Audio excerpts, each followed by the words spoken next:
адам жакшы инсан болуш керек. Жакшы жетекчи бул биринчи кезекте өзүнүн руханий, инсандык сапаттары бийик болсо гана жакшы жетекчи болот. Экинчиси, ушул жерде отурган жетекчилер жакшы жетекчи болом дейсиздерби? Жетекчилик жөндөмүндө күчтүү болуш керек. Демек, ушул китептин принципи, мына муну ар бир мен жетекчимин деген ушуну окуп чыгасыздар, ушул менен принцип менен жашайсыздар. И плюс биз областта айрыкча раз у нас Исхак Казаков бизден болоткандан кийин сыймыктануу менен биз биринчи кезекте ушул Исхак Казаковдо иштешибиз керек. Ушул адамдай болууга умтулушубуз керек. Бизге бул өрнөк, бунун турмуш жолу жана өзү дагы бизге идеальный образ. Ошондуктан биз Разаков менеджменти деген сабакты биз ар бир айыл өкмөттүн деңгээлинде өткөрүүгө былтыр план койгонбуз. Ал планыбыз пандемияга байланыштуу болбой калды.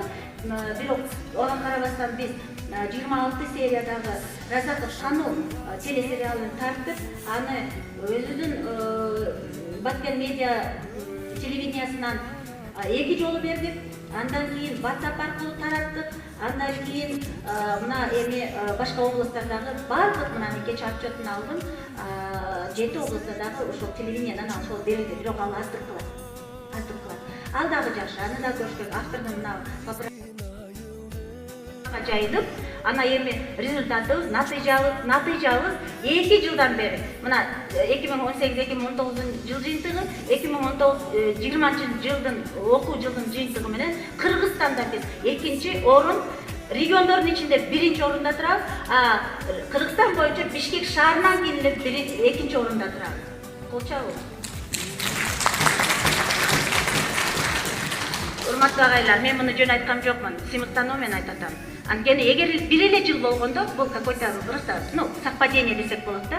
2 жыл катары менен биз республикада Бишкек шаарынан кийин эле алтын сертификаттын саны менен, алтын тамганын саны менен, орточо ОРТ жыйынтыгынын баллы менен, ошондой эле олимпиаданын жыйынтыктары менен, средний знание менен 2-чи орунда турганда, бул 2 жыл подряд болгон нерсе, бул уже закономерность деп айтылат. Закономерность деген это в результате каких-то внедрений деп айтылат.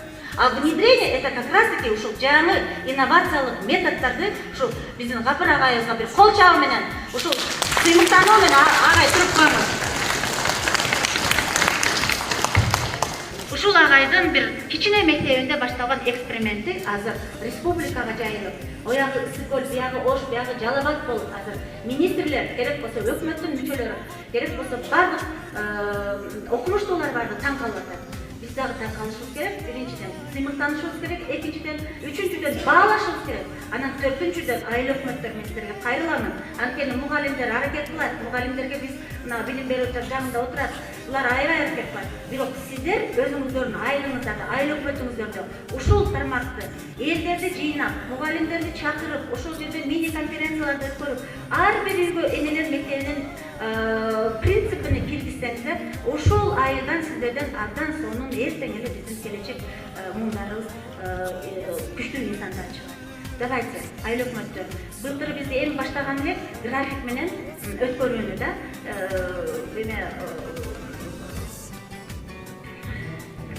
Улукбек Иматович, давайте быйыл дагы ошону эми возобновляем, да? Эми, конечно, пандемия болуп калды, бирок мен аябай кыжалат болуп атам. Ушу пандемиянын аркасынан быйыл 3-чү жыл биз чыкпай калабыз деп. Эми мен 2-чи орун Кыргызстанда дегеним менен, бирок Бишкек шаары миллиондон ашкан калкы бар, а биздин Баткен облусу 5,5 миллион. Ошондуктан эгерде абсолюттук цифраны алганда 2-чи орундабыз, бирок проценттик цифрага алганда биз 1-чи орунбуз деп эсептейм.